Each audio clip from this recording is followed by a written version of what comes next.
Hi hello ಎಲ್ಲರಿಗೂ ನಮಸ್ಕಾರ. ನಾನು ನಿಮ್ಮ ಅನಾಮಿಕಾ ಅನು.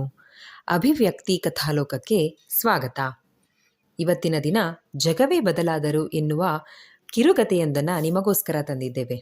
ಕಥೆಯನ್ನು ಶುರು ಮಾಡೋಣ. ಸುಚಿ, ಏಳಬೇಗ, ಟೈಮ್ ಆಯಿತು, ಡ್ರಾಪ್ ಮಾಡು.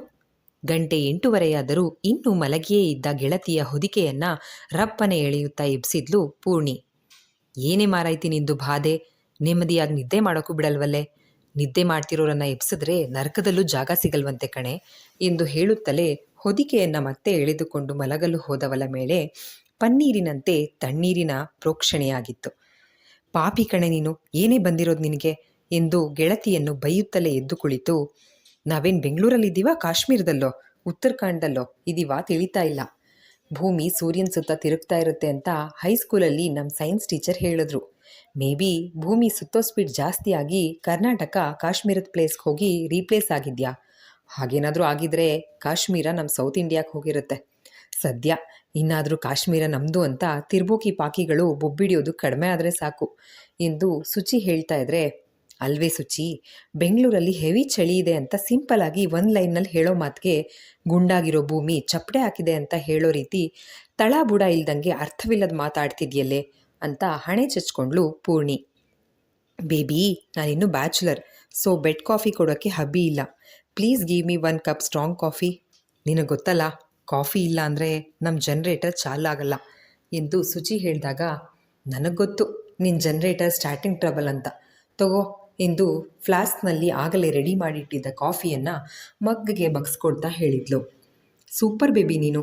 ನಾನೇನಾದರೂ ಹುಡುಗ ಆಗಿದ್ರೆ ಖಂಡಿತ ನಿನ್ನ ಎತ್ತಾಕೊಂಡು ಹೋಗಿ ಮದುವೆ ಆಗಿರಬೇಕು. ಇದ್ದರೆ ನೆಮ್ಮದಿಯಾಗಿರ್ಬೇಕಂತ ನಮ್ಮ ಬಾಸ್ ಸಾಂಗ್ ಥರ ಇದ್ದರೆ ನಿನ್ನಂತ ಇರಬೇಕು ಎಂದಳು ಸುಚಿ. ಸುಚಿ ಪ್ಲೀಸ್, ನಿನ್ನ ಭಾಷಣ ಮುಗಿಸಿ ಬೇಗ ನನ್ನ ಡ್ರಾಪ್ ಮಾಡು ಬಾರೆ. ಇವತ್ತು ನನ್ನ ಫಸ್ಟ್ ಡೇ ಡ್ಯೂಟಿ.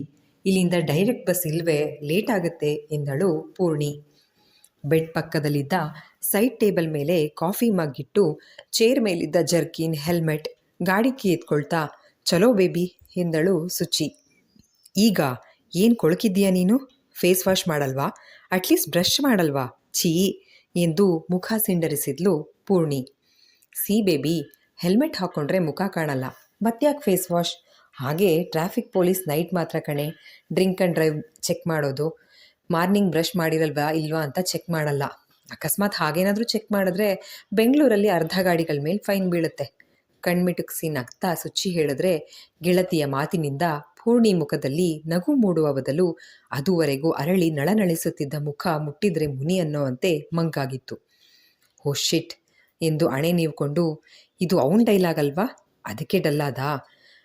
ಮರೆವೆನೆಂದರೂ ನೀನೀಗ ಮರೆಯಲಾಗದ ಆ ನೋವಾ ಎಂದು ರಾಗವಾಗಿ ಹಾಡಿ, ಅವನು ಒಂದೊಂದು ಮಾತುಗಳನ್ನು ಕೂಡ ನೀನು ಮರ್ತಿಲ್ಲ ಅಂದಮೇಲೆ ಹೀಗೆ ನಿನ್ನನ್ನೇ ನೀನು ಬಂದಿ ಮಾಡ್ಕೊಳ್ಳೋದು ಸರಿನಾ ಎಂದಳು ಸುಚಿ. ನಿಂಗೆ ಡ್ರಾಪ್ ಮಾಡೋಕ್ಕಾಗಲ್ಲ ಅಂದರೆ ಹೇಳು, ನಾನು ಕ್ಯಾಬ್ ಬುಕ್ ಮಾಡ್ಕೊಂಡು ಹೋಗ್ತೀನಿ ಎಂದವಳ ಕಣ್ಣಾಲಿಗಳು ಆಗಲೇ ತೇವವಾಗಿದ್ವು. ಬೇಬಿ ಇಲ್ಲಿ ಕೇಳು, ಈಸಿಲಿ ಒಂದು ಸಾರಿಲಿ ಸಾರ್ಟ್ ಔಟ್ ಮಾಡ್ಕೋಬಹುದು. ಒಂದೇ ಒಂದು ಕಾಲ್ ಮಾಡಿ ನೋಡು, ಯೋಚನೆ ಮಾಡು ಎಂದಳು ಸುಚಿ. ನಿಂಗೆ ಅವನ ಪರ ವಹಿಸ್ಕೊಂಡು ಡೈಲಿ ಒಂದ್ಸಲ ಆದರೂ ಮಾತಾಡಲಿಲ್ಲ ಅಂದರೆ ತಿಂದಿದ್ದು ಜೀರ್ಣ ಆಗಲ್ವಾ? ಸಿ ಸುಚಿ, ಏನಾಗಬಾರ್ದು ಅಂದ್ಕೊಂಡಿದ್ನೋ ಆಗೋಗಿದೆ. Past is past. ಮತ್ತೆ ಅದನ್ನು ಡೈಲಿ ನೆನಪು ಮಾಡ್ತಾ ಇರಬೇಡ. ನಾಳೆ ಅನ್ನೋದು ಭವಿಷ್ಯ, ಆದರೆ ನಿನ್ನೆ ಅನ್ನೋದು ಇತಿಹಾಸ. ಇತಿಹಾಸದ ಪುಟಗಳನ್ನು ಸೇರಿರೋ ವ್ಯಕ್ತಿ ಆಗಲಿ ವಿಷಯ ಆಗಲಿ ಬೇಕಿಲ್ಲ ನನಗೆ. ಛೇ, ಫಸ್ಟ್ ಡೇನೇ ಮೂಡ್ ಹಾಳು ಮಾಡಿದೆ ಎಂದಳು ಹೆಗಲಿಗೆ ಬ್ಯಾಗ್ ನೇತಾಕೊಳ್ತಾ. ಹಲೋ ಹಲೋ, ನಾನೇನು ಮಾಡಲಿಲ್ಲ, ನೀನೇ ಮಾಡ್ಕೊಂಡಿದ್ದು. ನಿನಗೆ ಇತಿಹಾಸ ಪಾಸ್ಟ್ ಬೇಕಿಲ್ಲ ಅಂದಮೇಲೆ why you are remembering her words? ಅವನ ಮಾತುಗಳನ್ನು ಯಾಕೆ ನೆನ್ಪು ಮಾಡ್ಕೋತೀಯಾ? ಬಿಟ್ಟಾಕು. ಏನು ಅವನೊಬ್ಬನೇನಾ ಫ್ರೆಶ್ ಅಪ್ ಆಗದೆ ಹೊರಗೋಗೋನು? ಇಟ್ ಮೀನ್ಸ್ ಇದರ ಅರ್ಥ ಏನಂದರೆ still is in your heart.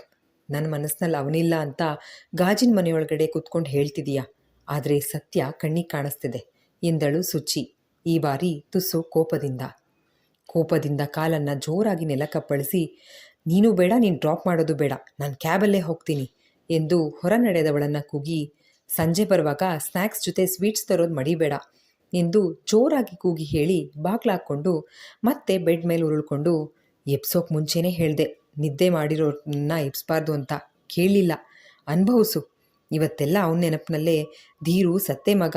ನೀನಿವತ್ತು ಆಕಳಿಸಿ ನಿನ್ನ ಹುಡುಗಿ ಇವತ್ತೆಲ್ಲ ನೀನು ಜಪ ಮಾಡ್ತಾಳೆ.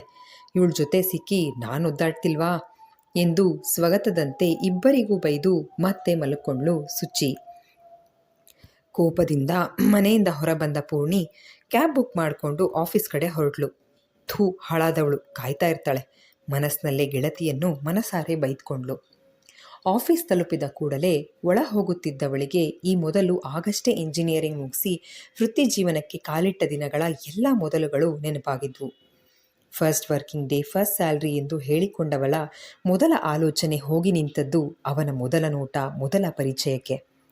ಕಣ್ಮುಚ್ಚಿ ತಲೆ ಕೊಡುವುದವಳು ಬೇಡ, ಬೇಕಿಲ್ಲದ ಯೋಚನೆಗಳು, ನೆನಪುಗಳು ಎಂದುಕೊಂಡು ರಿಸೆಪ್ಷನ್ ಬಳಿ ಹೋದ್ಲು. ಪೂರ್ಣಿ ತಾನು ಬಂದ ಕಾರಣ ಹೇಳೋ ಮೊದಲೇ ವೆಲ್ಕಮ್ ಮೇಡಮ್ ಎಂದು ಕೈಗೆ ಗುಲಾಬಿ ಕೊಟ್ಟು, ಮೇಡಮ್ ನಿಮ್ಮ ಕ್ಯಾಬಿನ್ ಈ ಕಡೆ, office boy will show you ಎಂದು ಕೂಡಲೇ ಆಫೀಸ್ ಬಾಯ್ನನ್ನು ಕರೆದು ಕಳಿಸ್ಕೊಟ್ಲು. ಅಲ್ಲ, ನಾನಿನ್ನೂ ಹೇಳೇ ಇಲ್ಲ ಎಂದು ಪೂರ್ಣಿ ಅರ್ಥವಾಗದೆ ತಡವರಿಸಿದ್ರೆ, we already got mail madam ಎಂದು ಕಳುಹಿಸಿಕೊಟ್ಟಳು ಸ್ವಾಗತಕಾರಿಣಿ. ಆಫೀಸ್ ಬಾಯ್ನನ್ನು ಹಿಂಬಾಲಿಸಿ ಹೋದ ಪೂರ್ಣಿಗೆ ಆಶ್ಚರ್ಯವೇ ಕಾದಿತ್ತು. ಅವಳಿಗಂದೇ ಪ್ರತ್ಯೇಕವಾಗಿ ನಿಗದಿಯಾಗಿದ್ದ ಕ್ಯಾಬಿನ್ ತೋರಿಸ್ದ. ಓಕೆ, ಥ್ಯಾಂಕ್ ಯು ಎಂದು ಹೋಗಿ ಚೇರ್ನಲ್ಲಿ ಕುಳಿತವಳಿಗೆ ಕೈಲಿದ್ದ ಗುಲಾಬಿಯನ್ನು ಎಸೆಯಲು ಆಗದೆ, ಮುಡಿಯಲು ಆಗದೆ ಅಲ್ಲೇ ಇದ್ದ ಪುಟ್ಟ ಗಣೇಶನ ವಿಗ್ರಹದ ಮುಂದಿಟ್ಲು. ಅರ್ಧ ಗಂಟೆಯ ನಂತರ ಮತ್ತೆ ಬಂದ ಆಫೀಸ್ ಬಾಯ್ ಕಾಫಿ ಜೊತೆ ಕುಕೀಸ್ಗಳನ್ನು ತಂದಿದ್ದ. ನಾನು ಆರ್ಡರ್ ಮಾಡಲೇ ಇಲ್ಲ, ಏನು ನಿಮ್ಮ ಕಂಪ್ನಿಲಿ ಬೇರೆ ಎಂಪ್ಲಾಯೀಸ್ ಇಲ್ವಾ ಅಂತ ಕೇಳಿದ್ಲು ಪೂರ್ಣಿ.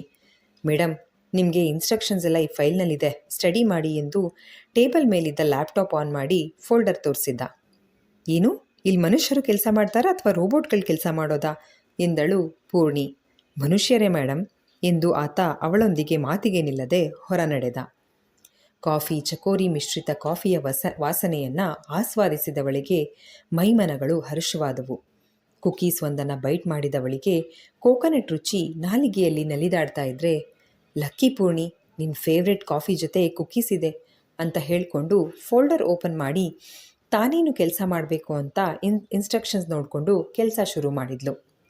ಸ್ವಲ್ಪ ಸಮಯದ ನಂತರ ಪೂರ್ಣಿಯನ್ನು ಆನ್ಲೈನ್ನಲ್ಲಿ ಇಂಟರ್ವ್ಯೂ ಮಾಡಿದ HR ಮಾತನಾಡಿಸಿದ. ನಂತರ ಸ್ವಲ್ಪ ನಿರಾಳ ಅನಿಸಿತ್ತು. ಮಧ್ಯಾಹ್ನ 12 ಗಂಟೆಯಾಗುತ್ತಲೇ ಜ್ಯೂಸ್ ಬಂದಾಗ, ನನ್ನನ್ನೇ ನೀ ಕಂಪ್ನಿ ವರ್ಕರ್ ಅಂದ್ಕೊಂಡಿದ್ದಾರಾ, MD ಅಂದ್ಕೊಂಡಿದ್ದಾರಾ ಅಥವಾ ಅರ್ಥ ಆಗ್ತಿಲ್ವಲ್ಲ, ಮೇ ಬಿ ಬೇರೆ ಯಾರಿಗೋ ಕೊಡಬೇಕಾಗಿರೋ ಹಾಸ್ಪಿಟಾಲಿಟಿನ ನನಗೆ ಕೊಡ್ತಿದ್ದಾರಾ, ಇಲ್ಲೇನೋ ಕನ್ಫ್ಯೂಷನ್ಸ್ ಹಾಕಿದೆ ಅನ್ನಿಸ್ತಿದೆ ಎಂದುಕೊಂಡೇ ಕೆಲಸ ಮುಂದುವರಿಸಿದ್ಲು. ಬೆಳಗ್ಗೆ ಸುಚಿ ಜೊತೆ ಜಗಳ ಆಡ್ಕೊಂಡು ಬಂದದ್ದು ನೆನಪಾಯಿತು. ಛೇ, ಅವಳ ಹತ್ರ ಜಗಳ ಆಡಬಾರ್ದು ಅಂದ್ಕೊಂಡ್ರೂ ಆಡೋ ಹಾಗೆ ಮಾಡ್ತಾಳೆ, ಈಡಿಯಟ್. ಹೇಗೆ ಅರ್ಥ ಮಾಡಿಸೋದು ಬದುಕಿನ ಬಗ್ಗೆ ಜವಾಬ್ದಾರಿ ಇಲ್ಲದವನ ಜೊತೆ ಬದುಕೋಕ್ಕಾಗಲ್ಲ ಅಂತ? ಪ್ರೀತಿ ಹೊಟ್ಟೆ ತುಂಬಿಸಲ್ಲ, ಕನಸುಗಳ ಬೆನ್ನೇರಿ ಹೋಗಬೇಕು ನಿಜ, ಆದರೆ ಖಾಲಿ ಜೇಬ್ ಮಾಡ್ಕೊಂಡಲ್ಲ. ಇದು ಕೈ ಹಿಡಿತಾ ಇಲ್ಲ ಅಂತ ಅಂದರೆ ಗೊತ್ತಾದ ಮೇಲೆ ಬದುಕೋಕೆ ಏನು ಬೇಕು ಅಂತ ಮಾಡಬೇಕು. ಧೀರು, ನೀನು ಅದನ್ನು ಮಾಡಲಿಲ್ಲ. ಅದೆಷ್ಟು ಪ್ರೀತಿಸಿದ್ದೆ ನಿನ್ನ, ನೀನು ಕೂಡ ಪ್ರೀತಿಸಿದ್ದೆ. ನಿನ್ನ ಪ್ರೀತಿ ಮೇಲೆ ನನಗೆ ಯಾವ ಅನುಮಾನ, ಅಪಶ್ರುತಿಯೂ ಇಲ್ಲ. ಆದರೆ ನೀನು ಬದುಕನ್ನು ನೋಡೋ ರೀತಿ ಬಗ್ಗೆ ನನಗೆ ವಿರೋಧ ಇರೋದು. ಆ್ಯಕ್ಟರ್ ಆಗಬೇಕು ಅನ್ನೋದು ನಿನ್ನ ಕನಸು ನಿಜ, ಆದರೆ ಅದಕ್ಕೆ ಬೇಕಾದ ಅವಕಾಶಗಳು ನಿನಗೆ ಸಿಗ್ತಾ ಇಲ್ಲ ಅಂತ ಗೊತ್ತಾದ ಮೇಲೆ ಬದುಕೋದ್ರ ಕಡೆ ಗಮನ ಕೊಡೋದು ಬುದ್ಧಿವಂತರ ಲಕ್ಷಣ. ಬಣ್ಣದ ಲೋಕದಲ್ಲಿ ಇದ್ದವರೆಲ್ಲ ಶ್ರೀಮಂತರೇ ಆಗಿರೋದಿಲ್ಲ. ತೆರೆ ಮೇಲೆ ಅವರು ಕಾಣೋ ಅಷ್ಟು ಸುಂದರವಾಗಿ ಕಲಾವಿದರ ಬದುಕಿರಲ್ಲ. ಅದೆಷ್ಟೋ ಪೋಷಕ ನಟರು ತಮ್ಮ ಜೀವನ ನಡೆಸೋಕೆ ಕಷ್ಟಪಡ್ತಾ ಇದ್ದಾರೆ. ಇದೆಲ್ಲ ನಿನ್ಗೆ ಯಾಕೆ ಅರ್ಥ ಆಗ್ತಾ ಇಲ್ಲ? ಬಿಟ್ಟು ಹೊರಡುವಾಗ ನಿನಗೆ ನನಗಿಂತ ನಿನ್ನ ಕನಸೇ ಹೆಚ್ಚಾಯಿತು ಅಲ್ವಾ? ಅದು ನನಸಾಗದ ಕನಸು ಎಂದುಕೊಂಡವಳ ಎದೆಯಲ್ಲಿ ಅರಿಯದ ತಲ್ಲಣ. ಇಲ್ಲ ಧೀರು, ನೀನು ತುಂಬ ದೊಡ್ಡ ತಪ್ಪು ಮಾಡಿದೆ. ಸಮಸ್ಯೆಗಳನ್ನು ಜೊತೆಯಾಗಿ ಎದುರಿಸೋಣ ಅಂತ ಹೇಳಿದ್ದೆ, ಆದರೆ ನೀನು ನಿನ್ನ ಕನಸಿಗೋಸ್ಕರ ಮಾಡಿಕೊಂಡ ಪ್ರಾಬ್ಲಮ್ಸ್ನೆಲ್ಲ ಒಬ್ಬನೇ ಸರಿ ಮಾಡೋಕ್ಕೆ ಹೋಗಿ ನೆಮ್ಮದಿ ಕಳ್ಕೊಂಡೆ. ಆಮೇಲೆ ಕುಡಿತಾ ಕಲಿತೆ, ಅದರ ದಾಸ ಆದೆ. ಫ್ರೆಂಡ್ ಆಗಿ ಇದೆಲ್ಲ ಸುಚ್ಚಿಗೇನೂ ಅನಿಸಲ್ಲ. ಆದರೆ ನಾನು ನಿನ್ನ ಜೊತೆ ಬದುಕೋ ಕನಸು ಕಂಡವಳು. ನನಗೆ ಬದುಕು ಅಂದರೆ ಹೀಗೆ ಇರಬೇಕು ಅನ್ನೋ ಕಲ್ಪನೆ ಇದೆ. ಹೇಗೋ ಬದುಕೋಕೆ ಆಗಲ್ಲ ಎಂದುಕೊಂಡವಳ ಕಣ್ಣಾಲಿಗಳು ಭರ್ತಿಯಾಗಿದ್ವು. ಇಂಟರ್ಕಾಮ್ ಸದ್ದು ಮಾಡಿದಾಗ ರಿಸೀವ್ ಮಾಡಿದ್ರೆ HR ಅವರು, Poorni please come to lunch ಎಂದಿದ್ದಳು. ಹಾಂ ಮೇಡಮ್ ಬಂದೆ ಎಂದು ಎದ್ದು ಹೊರ ಬಂದರೆ ಯಾವ ಕಡೆ ಹೋಗಬೇಕೆಂದು ತಿಳಿಯದೆ ಅಲ್ಲಿಯೇ ನಿಂತು ಸುತ್ತ ಒಮ್ಮೆ ಕಣ್ಣಾಡಿಸಿದ್ಲು. ಅವಳಂತೆಯೇ ಎಲ್ಲ ನೌಕರರು ಓಡಾಡ್ತಿರೋದನ್ನು ಕಂಡು, ಸದ್ಯ ರೋಬೋಟ್ಗಳಿರೋ ಕಂಪ್ನಿಯಲ್ಲ ಅಂದ್ಕೊಂಡು ನಿಟ್ಟುಸಿರು ಬಿಟ್ಟು ಎದುರು ಬಂದ ಒಬ್ಬಾಕೆಯ ಬಳಿ ಕೆಫೆಟೇರಿಯಾ ಎಲ್ಲಿ ಅಂತ ಕೇಳಿ ಅತ್ತ ನಡೆದಳು. ಬಫೆ ಸಿಸ್ಟಮ್ನಲ್ಲಿ ಪ್ಲೇಟ್ ಹಿಡಿದು ನಿಂತವಳಿಗೆ ಅಂದಿನ ಮೆನ್ಯೂನಲ್ಲಿ ಎಲ್ಲ ಅವಳಿಷ್ಟದ ಐಟಮ್ಸ್ಗಳೇ ಇರೋದನ್ನು ನೋಡಿ ಬಾಯಲ್ಲಿ ನೀರು ಬಂದಿತ್ತು. ತಟ್ಟನೆ ಪ್ರತ್ಯಕ್ಷನಾದ ಆಫೀಸ್ ಬಾಯ್, ಮೇಡಮ್ ಕೂತ್ಕೊಳ್ಳಿ ಆ ಟೇಬಲ್ನಲ್ಲಿ, ನಾನು ಅಲ್ಲಿಗೆ ಎಲ್ಲ ತಂದು ಸರ್ವ್ ಮಾಡ್ತೀನಿ ಅಂತ ಟೇಬಲ್ ಒಂದರ ಬಳಿ ಕೂರಿಸಿದ್ದ.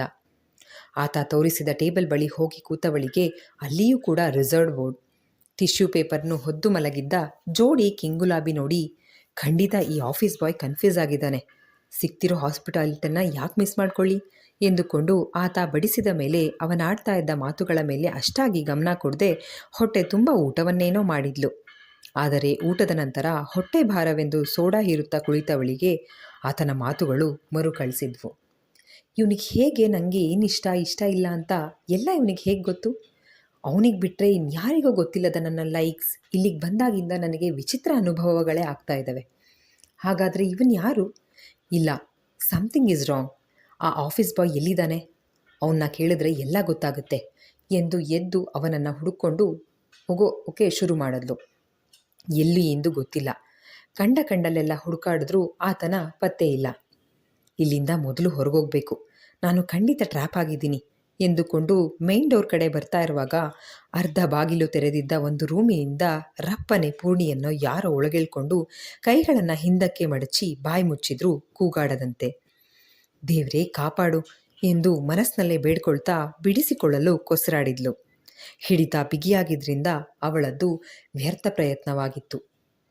ಪೂರ್ಣಿಯ ಕೈಗಳನ್ನು ಹಿಂದಕ್ಕೆ ಬಿಗಿದಿದ್ದ ಕೈ ಈಗ ಅವಳ ಕೈ ಬಿಟ್ಟು ನಯವಾಗಿ ನಡು ಸವರಿಕೊಂಡು ಹಾಗೆ ಬಳಸಿ ನಿಂತರೆ ಮೌನವಾಗಿ ನಿಂತಿತು.